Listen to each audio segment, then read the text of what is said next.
If you suddenly remove this hair, then you will see the energies will move in that direction. If you activate the two chakras which are above the physical body, it's a phenomenal possibility. It also makes your physical body little fragile.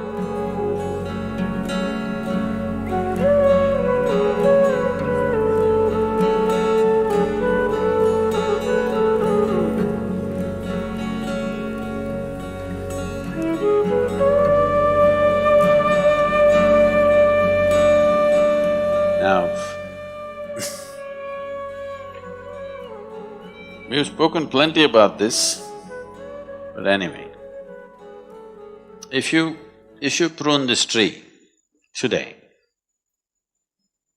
the tree will focus its energy towards the area that's been pruned, and you will see, suppose you prune this part of the tree and don't prune that, you will see in this part of the tree, the number of leaves that will come out in the next 15 days or a month is much, much more than in the other part of the tree. Have you noticed this? Yes or no?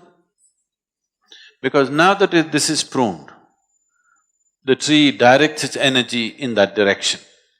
The others it will leave and direct this way because here the leaf must come back.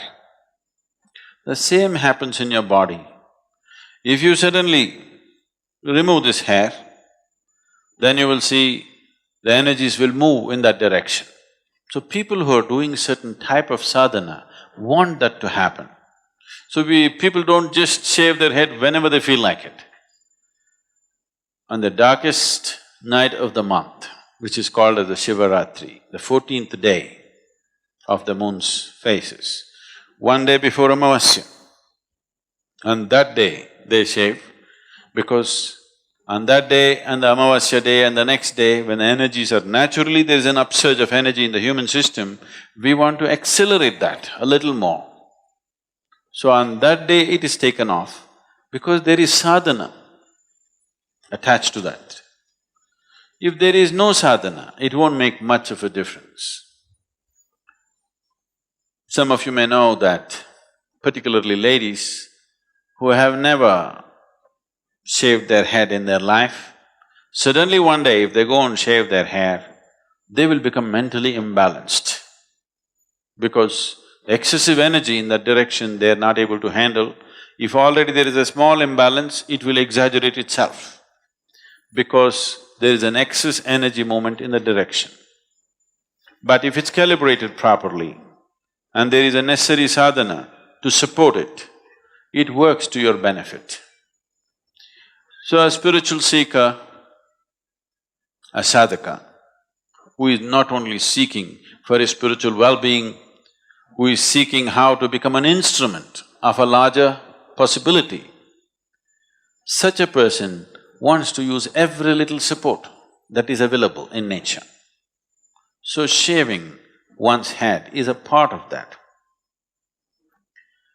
If there is no such sadhana, if that type of sadhana is not there,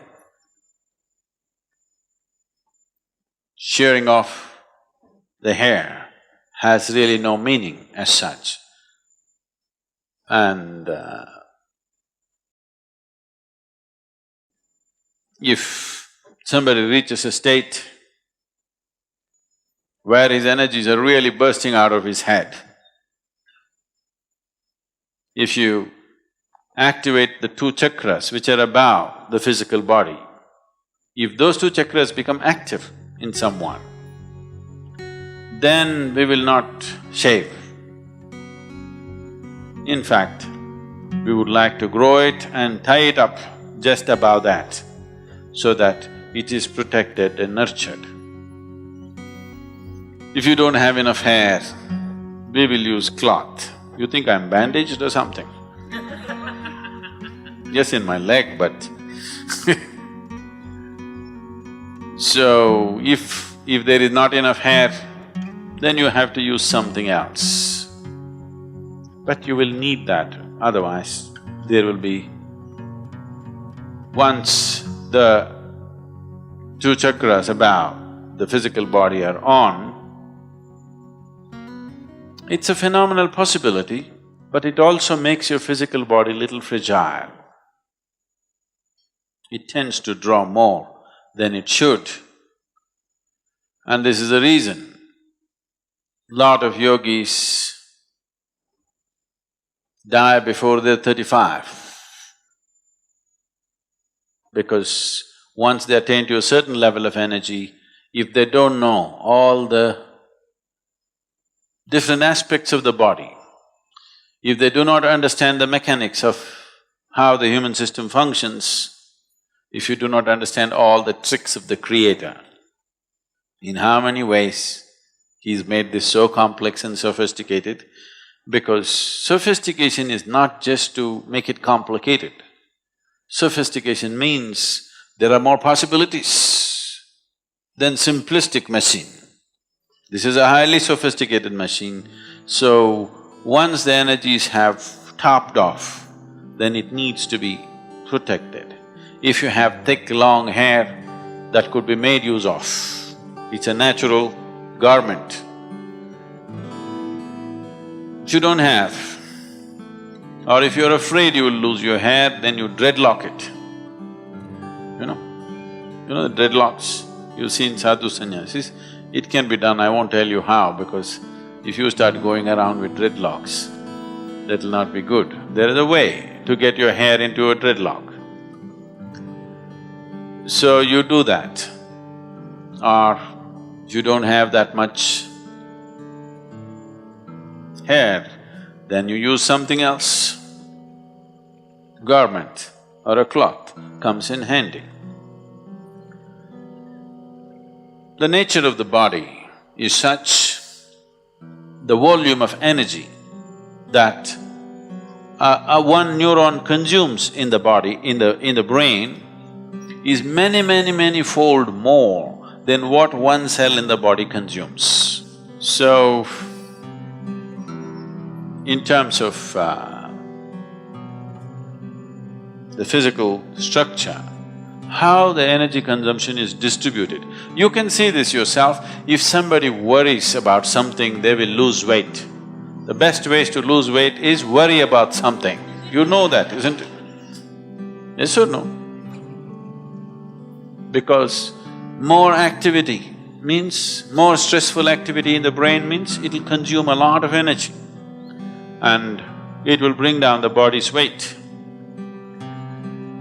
So, the reason why Hatha Yoga is as important as it is simply to be able to conduct the body in such a way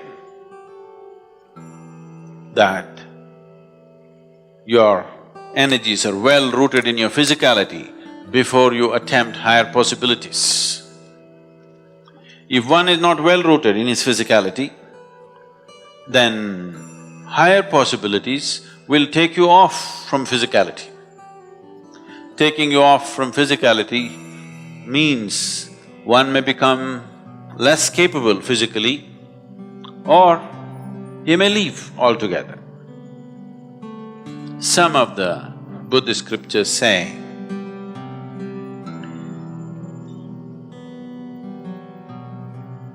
Gautama, before his enlightenment, walked like a man. After his enlightenment, he walked like a woman. What they're trying to say is, the body became less. Physically, definitely a male body is little more than a female body. So he became little less. So he lost his manly capabilities and became soft because his energy shifted to a different dimension. That's what they're trying to say.